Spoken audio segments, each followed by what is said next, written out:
Goodell wrote a column in USA Today polling a few former NFL quarterback greats and their thoughts on one Tom Brady and Deflategate. Warren Moon added, I guarantee you he had some knowledge. Those guys handling the footballs are not going to do it if it's something he doesn't like. Whatever they're told, they got it done. But I don't think it's that big of an advantage.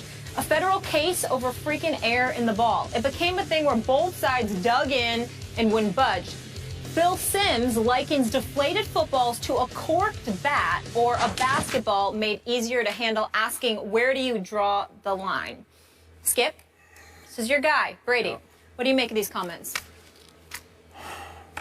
Frankly, Molly, Stephen A., I like all three of these quarterbacks. They were obviously great in and of themselves.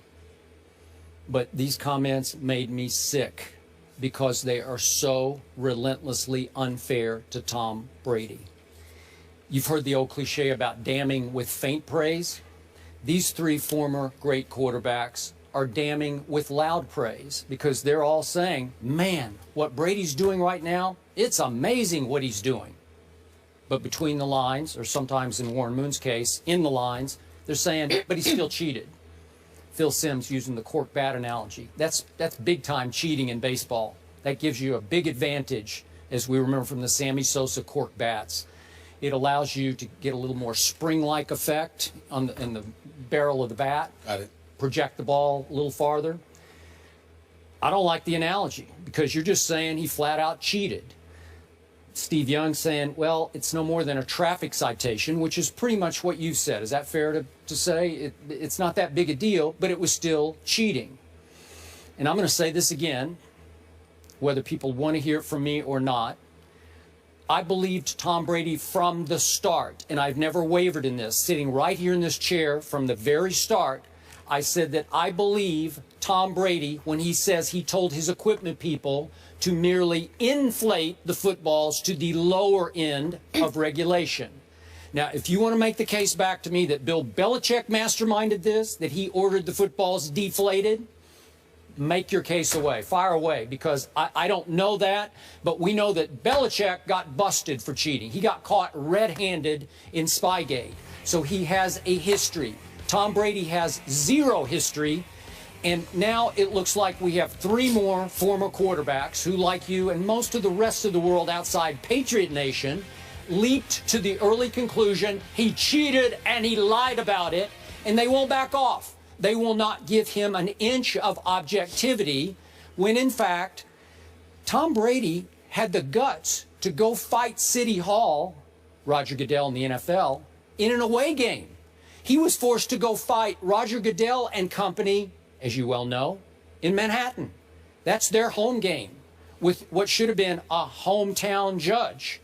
And Judge Berman, thank you very much, Judge Berman, had the objectivity to hear the facts.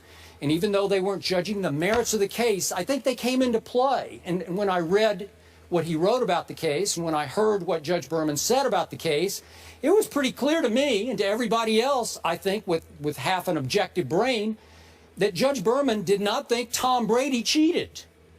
He pretty much ruled that out, and then obviously it was all about the process. But still, Tom Brady had the guts to go beat the NFL in its own backyard.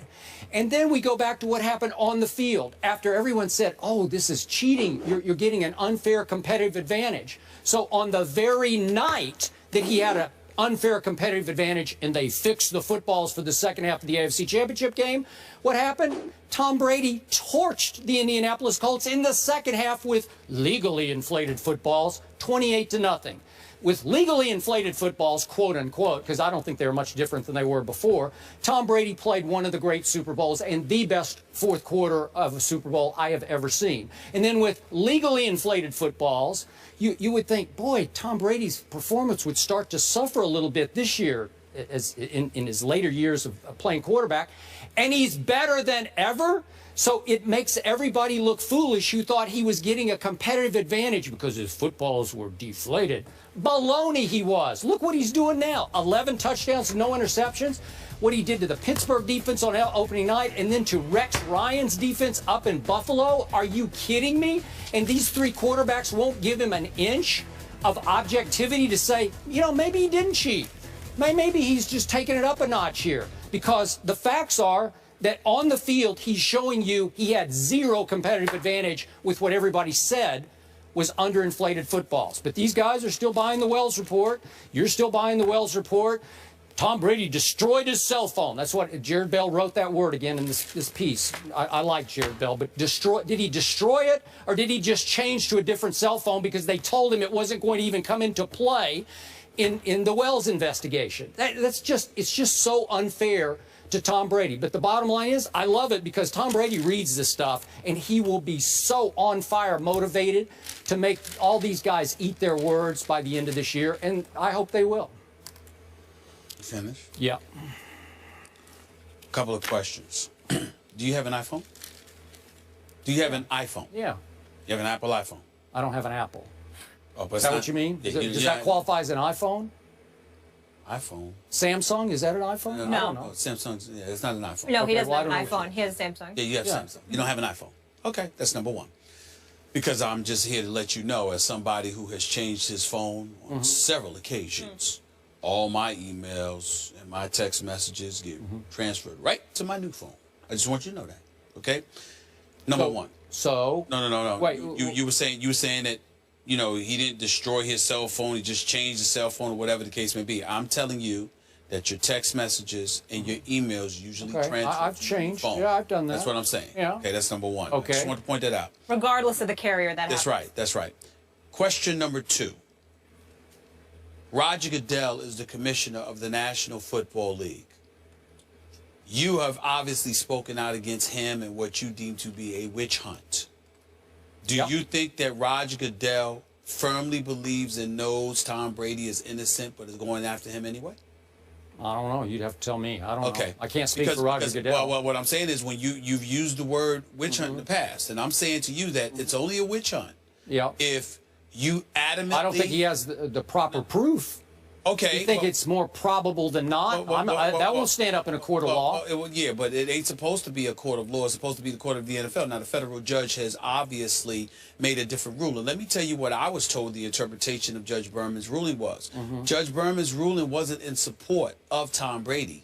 It was against Roger Goodell because Roger Goodell, he thought, engaged in an abuse of power. Yeah. That doesn't speak to the innocence of Tom Brady. It just speaks to, excuse me, you have a collective bargaining agreement with the Players Association. You seem to have exceeded the purview of your power at this particular juncture. But quick point of order. Sure. In that opinion that Judge Berman wrote, and it went on forever, but there were lots of indications that he didn't believe the NFL had much of a case against Tom Brady. He didn't believe the NFL had much of a case to justify a 4-game suspension. So when you're talking about the 4-game suspension, let's say, for example, had he fined Tom Brady $200,000 but didn't suspend him, I don't think Berman would have made that ruling. Had he suspended him 1 game, I don't think Berman would have made that ruling. I thought it was about the fact that this is 4 games. This is 25% of an NFL season that you're going here. You're the commissioner of the National Football League. You want to suspend somebody to the degree that you suspended dudes with domestic abuse, with weed, and all of this other stuff. You had damn well better have more evidence than what you're giving me. Fair enough. The reason I bring all of that up, Skip Bayless, is because the time for playing around and joking about Deflategate as it pertains to this show has come to an end.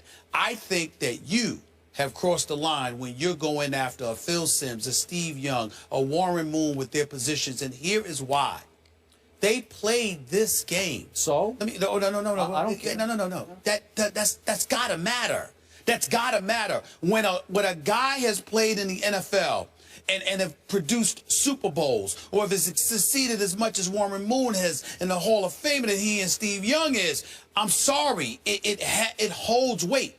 Do I believe that Tom Brady knew something about deflated footballs, that he was completely, yes, I do. Do I believe he's completely clueless and oblivious to it? No, I do not. But at the same time, I just don't find it to be that big of a deal. Here's where I part ways with that. When NFL players who are in between those lines that have played this game on a very elite level, particularly at the same position Tom Brady has played, if they're sitting there and saying, as Warren Moon said, there's no way he didn't know. Warren said that. That's right. I got the piece right in front of me. What I'm saying to you is that I got to take that to the bank. By the way, he said, I guarantee you. Yes. He knew. Well, listen. He's not the only one. I've had numerous NFL players tell me that. I've had players tell me by your second year, at the latest, your third year in the league, no matter what position you're playing, they know where you want your clothes hung up. They know what meal you want and at what time. They know how you want your socks laid down. So what I'm trying to say to you is, when people are that tedious and that meticulous in explaining the culture of a game, and they are participants in it at an elite level, I cannot dismiss that. Now, you could disagree. You could do that.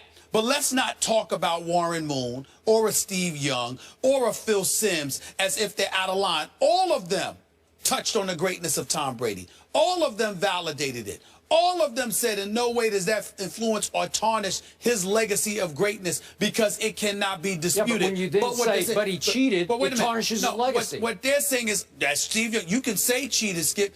To Steve Young, it was the equivalent of a traffic citation. So what I'm trying to say to you is that they're letting you know that under no circumstances should you use this as an excuse to try to impugn or diminish the greatness of Tom Brady. That's your interpretation of it. That is my interpretation of it, but not mine. But that's what they're saying. Yeah, I'm going by what they're saying. To people who read this, they're going to say, no. But you're still saying he cheated? With all due respect, I don't think most people in public read the way you do. I'm talking about the way you dissect things, particularly when it comes to one of your favorite players. I don't have to dissect. I guarantee you he knew. Well, again, I don't have to read anything into that. Well, yeah, you do. Because what they're saying is, you take it as an affront, as if everybody is touching on the greatness of Tom Brady. What they're saying is, excuse me, there are rules that are bent all the time in the game. This to us is a very small thing. Just don't tell us that you're the quarterback. No one touches the balls more than you. Nobody does it, and you know nothing. Okay. You know nothing. No, you know everything.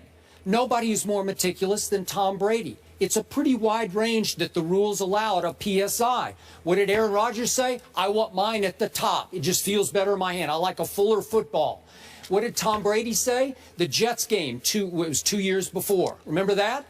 The referee said, no, we won't accept this, and they overinflated the footballs. Do you think he didn't know that? No, he was furious about it because he couldn't hold the football. So he knows he wants them at the lower end of regulation. That does not mean Phil Simms. And by the way, I know Phil very well. I know Warren pretty well. I don't know Steve Young, but I'm close with Phil Simms. So it's not like I'm attacking people that I haven't spent a lot of time around. I understand that. I'm just saying that at the lower end of inflation, Tom Brady knows it's a little softer for him, but that doesn't mean he cheated. Skip Bayless. It doesn't. I don't recall them saying he cheated. I recall them saying, just don't tell us that as the quarterback of this franchise, you didn't know. Okay, he knows it's lower than higher. But that's all they're saying. But we're within the range of regulation. We're not cheating. No. Wait a minute. You're not hearing this right.